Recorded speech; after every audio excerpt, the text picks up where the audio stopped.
सर्वात प्रथम आजच 12वीचा निकाल आत्ताच जाहीर झालेला आहे। राज्यातल्या सगळ्या विद्यार्थीनींना मी मनापासून अभिनंदन करतो। त्याचबरोबर राज्यात परत एकदा कोकण पॅटर्न म्हणून आम्ही कोकण विभागातले सगळेच विद्यार्थी एक नंबरवर आल्याबद्दल मी मनापासून त्यांचं विशेष अभिनंदन करतो। अशाच पद्धतीने कोकणाचा मान आमच्या विद्यार्थी वाढवत राहावं अशा शुभेच्छाही त्यांना मी मनापासून देतो। आज सकाळी संजय राजाराम राऊत बोलत असताना त्यांनी एक साधी सरपंचाची निवडणूक लढवली नाहीये, तो निवडणुकीचं आकलन आणि अॅनालिसिस करताना दिसला।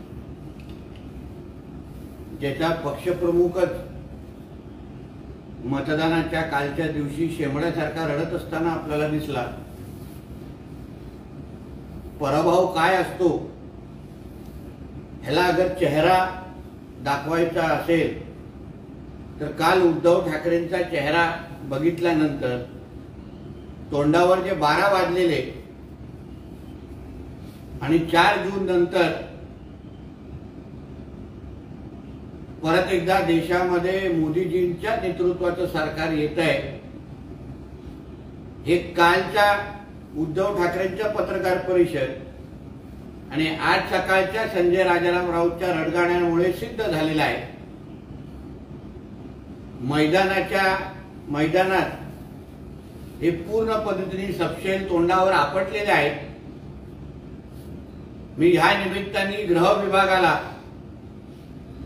मी परत एकदा विनंती करेन की लवकरात लवकर उद्धव ठाकरे, आदित्य ठाकरे आणि कुटुंबाचं पासपोर्ट त्यांनी जप्त करून घ्यावं।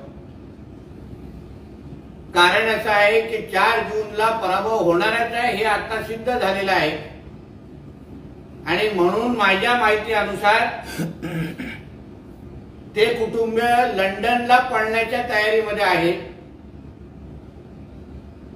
अंगावर असलेले भ्रष्टाचाराचे आणि खुनाचे आरोप याचमुळे उद्धव ठाकरे आपल्या मुलांना घेऊन लंडनला पळण्याच्या तयारीमध्ये आहे। म्हणून लवकरात लवकर पोलीस खात्याने त्याच्या नावाने लुकआउट नोटीस काढावी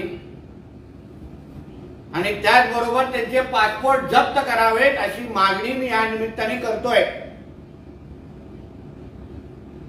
ज्या पद्धतीने काल मतदान झालं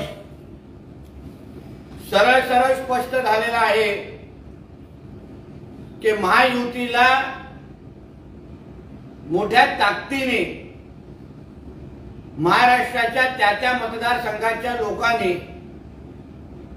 मनापासून स्वीकारलेला आहे।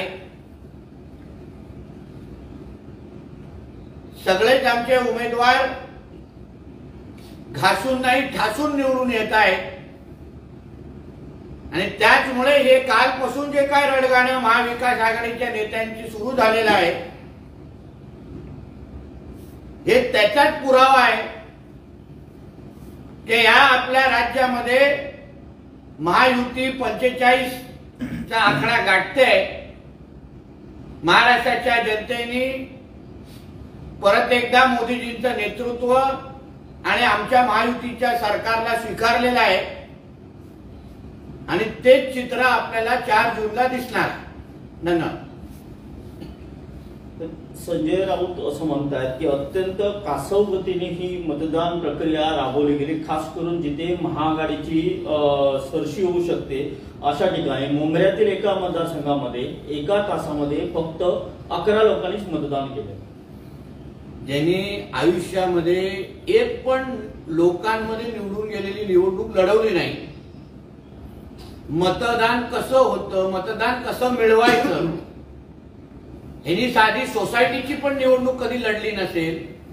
पतसंस्थाची निवडणूक पण कधी लढली नसेल, तो आम्हाला मतदानाच्या पद्धती शिकवत असेल तर ही फार मोठी लाजिरवाणी गोष्ट आहे. पहिलं संजय राजाराम राऊतनी आणि त्याच्या मालकांनी, कारण का दोघांनीही कधी लोकांमधली निवडणूक लढवलेली नाही. निवडणुकीच्या मतदानाच्या दिवशी या गोष्टी घडत असतात. लोक उन्हाळ्यामध्ये निघत नाही, लोक जेवून निघतात. महिला माता भगिनी कधी कधी जेवणा आणि स्वयंपाकाची सगळी कामं केल्यानंतर बाहेर निघतात. ही सगळी विविध पॅटर्न आहे. हे ज्यांनी निवडणूक लढवली त्यालाच कळणार. अशा गलीतल्या तीनपाट लोकांना निवडणुकीची पद्धत कधीच कळणार नाही. म्हणून त्याच्या या विश्लेषणाला कोण भीक देत नाही. मशालीला यावेळेला मोठ्या प्रमाणात मतदान होण्याची शक्यता आहे असं संजय राऊत म्हणतात. मात्र त्या ठिकाणी मतदान यंत्रणा बिघडवून ठेवण्यात आले. एका मतदाराला 10 ते 15 मिनिटं लागत असल्याचं उघड झाल्याचं संजय राऊत. महाराष्ट्राच्या जनतेने मशाल विझून टाकलेली आहे. 4 जून नंतर मशाल, विझलेली मशाल किंवा हातात आईस्क्रीमचा कोन घेऊन उद्धव ठाकरे तुम्हाला उभं राहताना दिसेल. महाराष्ट्राच्या जनतेने जेव्हा मशाल चिन्हाच्या बाजूला बटनच दाबायचं नाही तर असा विषय राहत येतच नाही की बाबा ह्यांना जिथे जास्त मतदान होतं तिथे लोक दिसले नाही. लोकांनी स्वखुशीने स्व इच्छेने जाऊन मतदान केलं. ज्यांना नाही करायचं होतं त्यांनी नाही केलं. काही लोकांनी जाऊन नोटा दाबला असेल. म्हणून मतदारांच्या ज्यांनी एक पण मी परत सांगतो, ज्यांनी स्वतःची कधी निवडणूक लढवली नाही त्यांना ह्या मतदानाच्या मनातलं काय आहे, मानसिकता काय हे कधीच कळणार नाही. पुण्यातील झालेल्या अपघाताबाबत संजय राऊत असं म्हणतात की पुण्यातील पोलीस आयुक्तांना बडतर्फ केलं पाहिजे. पोलीस आयुक्त नेमकं कोणाला मदत करतात असा त्यांचा प्रश्न आहे. आता पुण्याच्या त्या दुर्घटनेबद्दल आमचे पोलीस किती सतर्क आहेत हे कारवाई होत असताना दिसतच आहे. कोणीही दयामाया दाखवली नाही. पण संजय राजाराम राऊतला सांगेल, हे महाविकास आघाडीचं सरकार नाही, उद्धव ठाकरे मुख्यमंत्री नाही, गृहमंत्री तुमचे अनिल देशमुख नाही, हे महायुतीचं सरकार आहे. आमचे देवेंद्र फडणवीस साहेब गृहमंत्री आहेत. म्हणून जसं तुम्ही दिशा साल्यांचं प्रकरण लपवालपवी केलं, सगळे पुरावे नष्ट केले, तसं ह्या पुण्याच्या ऍक्सिडेंट केसमध्ये होणार नाही. तेव्हा परमवीर सिंग असो, त्रिमुखे असो, सचिन वाजे असो, पोलीस खात्याला कसं वापरलं ते आम्ही खुल्या डोळ्यांनी बघितलेलं आहे. म्हणून तर 72 दिवस सीबीआयला येण्यापासून हे लोक रोखत होते. म्हणून संजय राजाराम राऊतला सांगेन की तुमचं महाविकास आघाडीच्या सरकारमध्ये जसं तुम्ही पोलिसांना वापर करत होता घरगड्यांसारखा ना, तसं आम्ही करत नाही. तेव्हा तुम्ही परमवीर सिंगला बडतर्फ केलं का? तेव्हा तुम्ही पोलीस आयुक्तांवर, कुठल्याही पोलीस आयुक्तांवर चौकशी लावली का? म्हणून जे काय व्हायचं आहे ते व्यवस्थित पद्धतीने कारवाई होईल आणि ज्याला शिक्षा लागायची शिक्षा लागेल. हे आमचं महायुतीचं सरकार आहे. देवेंद्रजी फडणवीस आमचे गृहमंत्री आहेत. कोणालाही माफी मिळणार नाही आणि योग्य तो तपास होईल एवढा विश्वासाने सांगतो. आशिष शेलारांच्या बाबतीत बोलताना संजय राऊत असं म्हणतात की निवडणूक आयोग मतदारांना रोज 10 वेळेस मतदान करण्यासाठी आवाहन करत होता. आम्ही कुठल्याही पद्धतीचा संभ्रम निर्माण केला नाही. नेत्यांनी मतदान करणे सांगणे म्हणजे संभ्रम असं होत नाही. त्यांनी राज्यघटना आणि आचारसंहिता पुन्हा एकदा वाचणं गरजेचं आहे असं संजय राऊत म्हणतात. संजय राजाराम राऊत आणि त्याच्या त्या तीनपाट भावानी, आमदार भावानी काल भांडूपमध्ये बूथ कॅप्चरिंगचा प्रयत्न करत होते, पण तो सपशेल फसला. कारण का आमचा जे काही निवडणूक आयोगाचे अधिकारी असो किंवा आजूबाजूची जनता असो एवढी सतर्क होती की या दोघही राजाराम राऊतांच्या मुलांना बूथ कॅप्चरिंग करायला दिलं नाही. कारण हे काय तुमच्या ममता बॅनर्जींचं वेस्ट बेंगॉल नाही, हे आमचा महाराष्ट्र आहे. इथे तुम्ही बूथ कॅप्चरिंग करत असताना या दोन्ही भावाची काय अवस्था गेली, त्यांना पळून लावलं तिकडून. म्हणून त्यांनी आम्हा लोकांना शिकवू नये. फक्त हे नियम कोणीही पायतळीत तुडवत असेल ना त्याला योग्य ती शिक्षा होईल याचा अंदाज काल त्यांनी घेतलाय. सगळे लोक प्रश्न, गेले 5-6 दिवस सिंधुदुर्ग जिल्ह्यामध्ये अवकाळी पाऊस पडतोय. या अवकाळी पावसाने फार मोठं नुकसान केलेलं आहे. शिवसेना उभाटा गटाकडून अशी मागणी करण्यात आली आहे की तौक्ते वादळाच्या धर्तीवर मदत मिळावी आणि 5 दिवसात मदत नाही मिळाली तर त्या सर्व बाधितांना घेऊन आंदोलन करण्याचा इशाराही दिला गेला। तौक्ते वादळ असो किंवा महाविकास आघाडीच्या काळात आलेले वादळाच्या वेळी उद्धव ठाकरेच्या सरकारने किती मदत जाहीर केलेली आणि त्या बाधितांना किती मदत हातात मिळाली ह्याचा हिशोब मग आम्ही जिल्हाभर बॅनर लावून दाखवतो।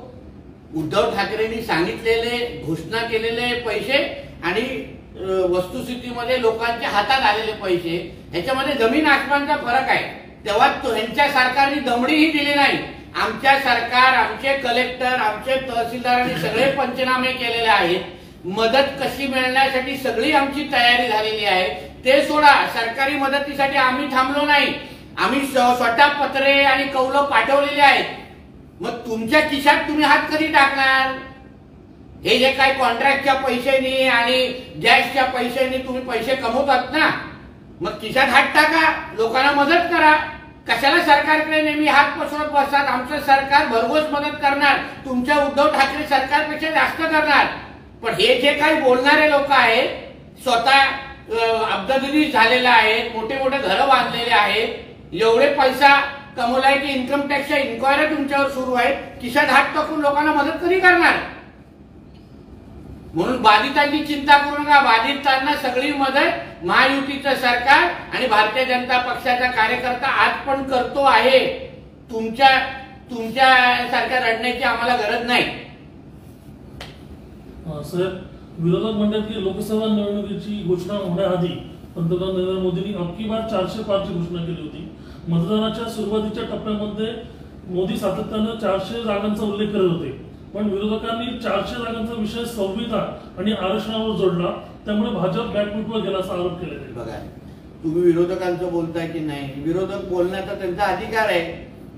शेवटी 400 पार मध्ये त्यांचा एकही म्हणजे त्यांची सगळे सुपडा साफ झाल्यामुळे, देशाचं वातावरण आज मोदीजींच्या बाजूने असल्यामुळे आज हे सगळे रडगाणी सुरू होणारच। फक्त 14 का 13 दिवसांचा खेळ आहे। 4 जूनच्या नंतर सगळे विरोधक तुम्हाला हद्दपार दिसतील। आम्ही 400 पार, हे तर हद्दपार। आज प्रदेशाध्यक्ष चंद्रशेखर बावनकुळेंनी खास कार्यकर्त्यांचं पत्र पाठवून, कार्यकर्त्यांना भावनिक पत्र पाठवून 4 जूनच्या जल्लोषाला तयार असं सांगितलं। नक्की ते पत्र आमच्यासारख्या सगळ्या भारतीय जनता पक्षाच्या कार्यकर्त्यांना आमच्या प्रदेश अध्यक्षांनी दिलेला आहे। भारतीय जनता पक्ष हा कार्यकर्त्यांचा पक्ष आहे। कार्यकर्त्यांच्या जोरावर आम्ही या लोकसभेच्या निवडणूक आम्ही लोकांनी लढवल्या आणि मी तुम्हाला विश्वास देतो की 4 जूनला गुलाल हा भारतीय जनता पक्षाचा आणि एनडीएचाच उडवणार। आम्ही आमचे डीजे वाजणार आणि बाकीच्या ऑफिसमध्ये तुम्हाला सन्नाटा दिसणार। काल एकूण 13 मतदारसंघामध्ये मतदान झालेलं आहे। एकूण 13 पैकी सर्वात जास्त म्हणजे 60% जास्त मतदान केवळ 2 मध्ये झाले, दिंडोरी आणि तुमच्यावर जबाबदारी असलेला पालघर 61.65% मतदान झालेलं आहे। व्हॉट इट इंडिकेट्स, काय वाटतं? इंडिकेट जेवढंच आहे की जे मी स्वतःच्या डोळ्यांनी पाहिलेलं आहे, मोठ्या प्रमाणामध्ये नवा मतदार बाहेर निघाला आहे, ज्यांनी पहिल्यांदा मतदान केलं। मोठ्या प्रमाणामध्ये महिला मतदार हा मोठ्या प्रमाणामध्ये निघालेला आहे। त्याचबरोबर हिंदू समाज हा ताकदीने बाहेर निघालेला आहे। कारण का ज्या पद्धतीने फतवे काढले गेले, ज्या पद्धतीने डिवचण्यात आलं, ज्या पद्धतीने वोट जिहाद करणाऱ्या लोकांनी दाबण्याचा प्रयत्न केला, त्याला उत्तर म्हणून महाराष्ट्रातला हिंदू समाज हा ताकदीने बाहेर निघाला।